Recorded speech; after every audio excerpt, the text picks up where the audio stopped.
there's something special before the story starts. Every video comes with a spooky giveaway ghost like subscribe, share, and comment below. One lucky viewer will be picked as the winner. Wrapped gift lights out. Fear on, let the horror begin. Skull. I need to record this. My phone is at 4%, and the charger isn't working anymore. Nothing is working anymore. If you're listening to this, if this file somehow makes it back to the real world, do not come looking for me. And for the love of God, if you see a sign for Hollow Creek while driving through Nevada, just keep driving. Don't look at it. Don't acknowledge it. Echoes, I looked. And now, pause. Now I'm pretty sure the thing sitting in the passenger seat next to me is wearing my face. It's smiling at me. It hasn't blinked in 20 minutes. This is how it started. It was supposed to be a straight shot. I was driving my 2018 Ford F-150 from Phoenix to Salt Lake City. Just a long, boring haul to clear my head after a messy breakup. You know the vibes, middle of the night. Empty Red Bull cans rattling in the cup holder. And a playlist of songs I've heard 1,000 times. I was on a stretch of highway that felt like it hadn't been paved since the 80s. Total dead zone. No bars on the cell, no FM radio, just the hum of the tires on asphalt. It was around 2:30 a.m. That specific time where your eyes start playing tricks on you. The shadows of the cacti look like people running alongside the car. I was running low on gas. The needle was hovering right above the E. I was starting to panic a little. Getting stranded in the desert isn't exactly on my bucket list. That's when I saw it. A green highway sign illuminated by my headlights. Hollow Creek Gas and Lodging next right. I frowned. I'd driven this route a dozen times. I didn't remember a Hollow Creek. And honestly, the sign looked wrong. The font was slightly off, like someone had hand-painted it to look like an official dot sign. But I was desperate. The gas light dinged, that annoying chime that sounds like a countdown to doom. I took the exit. The moment my tires hit the off-ramp, the air pressure in the cabin changed. My ears popped. Hard. The sound of the wind outside just vanished. It went dead silent. I rolled down the window. The air didn't smell like sagebrush and dust anymore. It smelled like ozone, like burnt electricity and copper. I drove for maybe 2 miles down a dirt road until the town popped into view. And man, this place was straight out of a weirdcore playlist. It was a single strip of buildings, a gas station with pumps from the 1950s, a diner with a flickering neon sign that just said eat, and a motel that looked abandoned. But everything was pristine. No dust, no tumbleweeds. The chrome on the gas pumps was shining under the moonlight. I pulled up to the pump. I got out, stretched my back. You know that satisfying crack you get after sitting for hours, and swiped my card. Please wait, the screen read. I stood there waiting and waiting That's when I noticed the silence again. It wasn't just quiet, it was artificial. No crickets, no distant highway noise, just me and the hum of the neon sign. Then the diner door opened. A man walked out. He was wearing a mechanic's jumpsuit. Grease stains, name tag that said Earl. He was walking toward me, but his gait was choppy, like a video game character lagging with bad ping. He'd take a step, freeze for a millisecond, then teleport. Few inches forward, my stomach dropped. The reptilian part of my brain screamed, "Get in the truck. Leave. Now." "Fill her up," Earl asked. His voice didn't match his mouth movements. It sounded like it was coming from a speaker hidden in his throat. Yeah. Just $10 on regular," I said, trying to keep my cool. He smiled, and that smile, it went too wide. Way too wide. It stretched past where his cheekbones should have stopped. "You have a long drive ahead, Jack," he said. I froze. I hadn't told him my name. There was nothing on my car that said Jack. "How do you know my name?" I asked, my hand drifting toward the tire iron I kept in the door panel. Earl didn't answer. He just pointed toward the dark road ahead. "Don't let the high beams die. They hate the light." I didn't ask who they were. I ripped the nozzle out, didn't even care about the gas, jumped in the truck, and slammed the door. I peeled out of there, tires screeching, dirt flying everywhere. I just wanted to get back to the highway, back to reality. I drove fast. I was doing 80 on a dirt road, suspension screaming. I checked the odometer. I had driven 2 miles in, so 2 miles out should put me back on the interstate. I watched the numbers tick up. 2 miles, 3 miles, 5 miles, nothing, just endless desert, and that same dirt road illuminated by my headlights. "Come on," I whispered. "Come on, where is it?" I checked the GPS. The screen was just a gray void. No roads, no hollow creek. The little blue arrow representing my truck was spinning in circles. 10 miles. "Come on," I whispered. "Come on, where is it?" I checked the GPS. The screen was just a gray void. No roads, no hollow creek. The little blue arrow representing my truck was spinning in circles. 10 miles. I didn't stop this time. I floored it past the station. I saw Earl standing exactly where I left him. He didn't turn his head to watch me pass. He just waved. A stiff, mechanical wave. I drove for another 20 minutes. Same result.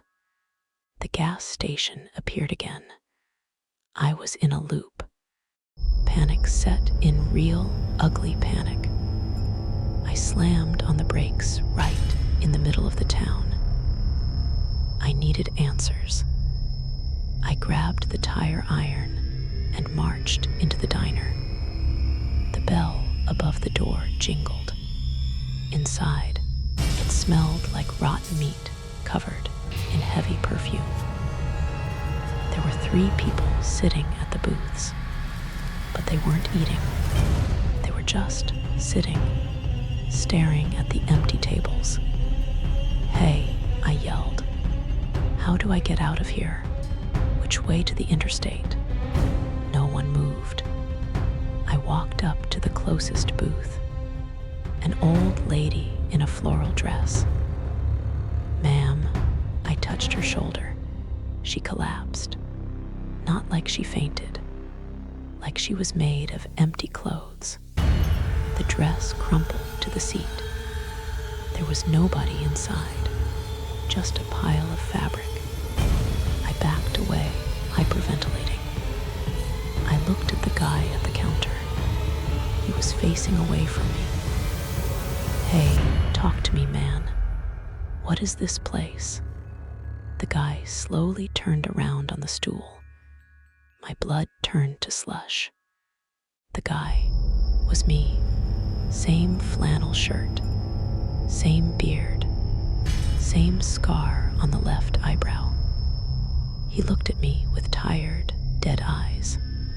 He picked up a coffee cup, took a sip, and said in my exact voice, "You shouldn't have stopped, Jack. We're on the night shift now." I stumbled backward, tripping over my own feet. The other Jack stood up. He was holding a set of keys. My keys. I checked my pocket. My keys were there. "Who are you?" I screamed. "I'm the one who stayed," he said. "You're the one trying to leave. It never works for the ones who try to leave." He took a step toward me. I swung the tire iron. It connected with his shoulder. With a sickening crunch, I stumbled backward, tripping over my own feet. The other Jack stood up. He was holding a set of keys. My keys. I checked my pocket. My keys were there. "Who are you?" I screamed. "I'm the one who stayed," he said. "You're the one trying to leave. It never works for the ones who try to leave." He took a step toward me. I swung the tire iron. It connected with his shoulder. With a sickening crunch, I turned and ran. I burst out of the diner, back into the night air. But the outside had changed. The sky wasn't black anymore. It was a deep, bruising purple. And the moon was blinking, like a giant eye opening and closing. I scrambled into my truck. I locked the doors. My hands were shaking so bad I dropped the keys twice before jamming them into the ignition. The engine roared to life, but as I threw it into drive, my radio turned on by itself. Static, then a voice. "I need to record this. My phone is at 4%. It was the recording I am making right now. But I hadn't made it yet. The radio was playing the future. Now I'm pretty sure the thing sitting in the passenger seat next to me is wearing my face." I whipped my head to the passenger seat. It was empty. For now. I understood the loop then. The radio was warning me. The copy inside the diner wasn't the threat. He was the previous me, the one who gave up. The real threat was coming. I slammed on the gas. I didn't take the road this time. I drove straight into the desert, off-road, through the sagebrush. If the road loops, I'll make my own path. The truck bounced violently. My head hit the roof, but I kept the pedal matted. Suddenly, the headlights caught something in the distance. Not a building, a wall, a literal wall of static, like an old TV screen when the channel goes out. It stretched from the ground up into the sky. The world just ended there. I slammed the brakes. The truck skid to a halt inches from the wall. I looked in the rearview mirror. In the distance, behind me, the lights of the diner were getting closer. Not because I was moving, but because the town was stretching toward me. The road was growing like a snake, chasing me. And running down that road, on all fours, loping like a wolf, but with the limbs of a human, was the porcelain version of me. I had two choices: get eaten by the thing pretending to be me, or drive into the wall of static. I looked at the dashboard. The GPS suddenly lit up. It displayed one word: NOCLIP. The thing was closing in. I could see its jaw unhinged, hanging loose like a snake, filled with rows of needle teeth. It screamed a sound that was a mix of a crying baby and a tornado siren. "Screw it," I yelled. I shifted into drive and floored it into the static. The impact was silent. Everything went white, then black, then every color at once. I felt my body being pulled apart and stitched back together. I saw memories that weren't mine.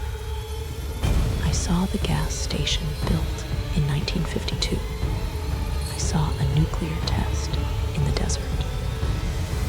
I saw a family of 4 vanish on this road in 1989. The handle on the bathroom door is turning.